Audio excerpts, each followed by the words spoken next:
spooky session begins. This is your reading for Wednesday, May 8th. If you would like to see the spread, check out lvx.at on Instagram. It will be published in the stories. Alright, cards today. Theme is the Inverted Emperor. Stubbornness, lacking discipline, and recklessness. The tool card is the Five of Wands. It signals rivalry, competition, and conflict. The obstacle is the Page of Cups. Idealism, sensitivity, and naivety. The advice card is the King of Cups, with the message here being find the middle ground between your personal goals and the best interests of the group. The sixth instinct today is writing. The message of this is to formulate your thoughts into meaningful written form. No shit, right? The moon, today's a new moon, so get ready. We are setting intentions and goals for the coming moon cycle. All right, let's put this whole thing together here. Though the poor themes persist, so do I. We're back in a bad way, with the continuity of yesterday's obstacle turning into the overall theme of the day. The Inverted Emperor signifies someone who is desperately trying to project an image of being in control and, simply put, having their shit together when they absolutely don't. This can manifest itself in a few ways, and the first of which I'm going to talk about is in the context of careers. And this could mean professional or academic. That isn't entirely necessary. Like, which one isn't really important. But in the context of a career, this card represents someone who's in a position of authority over us, like a supervisor or a teacher, who makes us do things that we don't really want to do, and the feelings associated with that loss of power or lack of power. This isn't like, show up to class on time, or, wear work appropriate clothing. It's not like that simple. It's more complicated in the power dynamics sense, where someone flexes their control over us, and that shit doesn't feel good. In the context of love and romance, it can be a bit like the career interpretation, wherein we're looking at an overbearing partner who's being really controlling. Now, it's important to remember that a controlling partner does not necessarily mean someone who's aggressive and possessive and jealous all the time. It can also be someone who feigns helplessness so that they can monopolize your time. I have experienced the latter much more than the former personally, but that shit manifests itself in a lot of different ways. All right, the last context is finances. This one's a little bit easier because it's just lacking control of your money situation, which, that's just straight up not a good time. This could be as simple as, excessive spending on, fucking chingaderas that you don't need, and it's making our budget tighter than it needs to be. Or it could be something more existential and out of our control, like large amounts of debt hanging over our heads. And that's considerably worse than buying a bunch of bullshit, but nonetheless. The tool that we have to remedy this loss of power, or over having lacked power altogether, it's a kind of weird one to frame the right way, so follow me a little bit. The Five of Wands, it's usually a sign of negative conflict in our lives, whether it's with someone around us or it's a conflict within ourselves. So with a theme card in mind, the conflict mostly seems to be external, minus the financial part, the excessive spending financial part.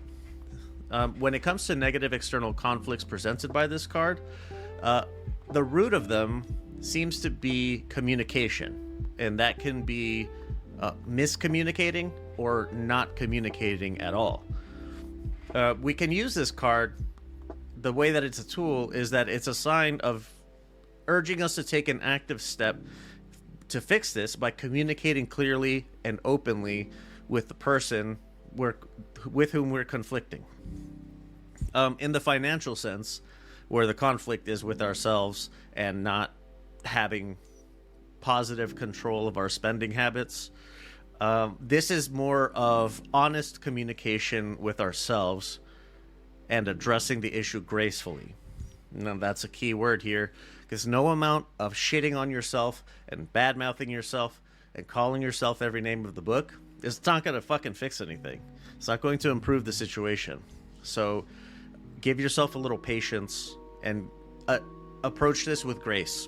The same sort of grace and patience that you would give to someone else if you were offering them help, or if they came to you for help, give that to yourself. Now, the obstacle card today. This one is usually interpreted in a positive way, but in the obstacle position, I think it presents unique challenges that we wouldn't get from an outright crappy-ass card like the Inverted Emperor. Now, the Page of Wands. This symbolizes idealistic and optimistic energy and the new opportunities and perspectives that sort of energy offers. So my thinking here is that this card in this position reflects our unwillingness to see problems for what they are and kind of hope that they'll resolve themselves by either doing absolutely nothing about it or doing literally anything besides addressing it. Like elephant in the room kind of situation, writing on the wall kind of situation. That brings us to the advice card. The King of Cups is advising us to do exactly what the tool card already suggested, which is to open lines of communication with whoever is the antagonist in your story for today and find common ground with them. Now, the sixth instinct, which is writing, this to me, I am something of a writer myself, so I think this is the perfect tool to accomplish any of what we have today. I don't necessarily mean writing out our grievances and nailing them to the teacher's door or the supervisor's door. That's not quite what I mean. But if you were to write down talking points and suggestions for improving working relationships ahead of time, it can really help settle any nerves that we might have about that confrontation. I think you're kind of scripting, I suppose, if that's one way you want to look at it. Now, the moon phase, it's calling for setting intentions for the next moon cycle. So we can probably incorporate the sixth instinct of writing into this by writing down our intentions for this moon cycle. If they're not overly similar to the confrontation shit, if they're not very similar to that, then yeah, might be a good idea to write them down separately. To me, writing stuff down, that's one of my best forms of learning. Like if I write shit down, it kind of helps me commit it to memory. So just food for thought there. Right, the stone that we got today is the Tiger's Eye. Now, this is a good one for a lot of what we're dealing with today. The uses for it are organizing a scattered mind, scattered brain, racing thoughts, and settling anxieties. I think that's a good idea. It's a good idea to incorporate this into the writing portion. The organizing your scattered thoughts to help you write down whatever it is that you want to talk about with this person, and settling anxieties when it comes to making the confrontation. And confrontations don't have to be, it doesn't necessarily mean, just like really hostile, right? It also promotes inner balance and emotional balance and harmony, which are helpful also for the confrontation portion. It can give you, if you come into it emotionally balanced, then you can have more objectivity and be more open to what the other person has to say. And with harmony, same thing, keeping you from losing objectivity. So there you have it. Oh boy, these are getting much more involved. And that it's only going to get more so. I just picked up some new stuff that I'm not going to. I'm just teasing it for now. It'll be debuting next week. But if you want to see how I put all this together, it's a pretty good time. Patreon.com/lvxmedianet. Hit the ooky spooky tier, and I publish a video at the end of every week. It shows exactly how I do it, the cards I pick, the decks I pick, how they're like how we're shuffled. There's a little bit of a ritual part in opening and closing it, and how do the cards end up where they are? How do the stones end up being what they are? There's a whole lot to it. It's more than just picking out a card and reading from a book. At least for me, anyway. I try to make it a more holistic experience. So that is one. Oh, shitballs. Questions, comments, concerns about the reading, or just in general, 833-LUX-PODS. Call or text, either way, it's anonymous.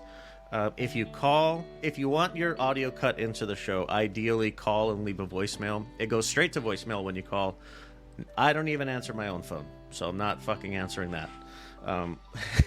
If you want, you can send voice notes on WhatsApp, but the voicemail thing is easier, but, you know, whatever works for you. I mentioned LVX Media Net. That is the social media handle everywhere. I'm starting to work this in on TikTok, so yeah, if you want to see that, if you want to check it out over there, go, yeah, LVX Media Net, just like everywhere else. If you want a personal reading, they're free. Go to luxmediashows.com and hit the spooky button. Then there's a form on the page to fill out that has, you can scroll through the deck art and pick whichever one you like.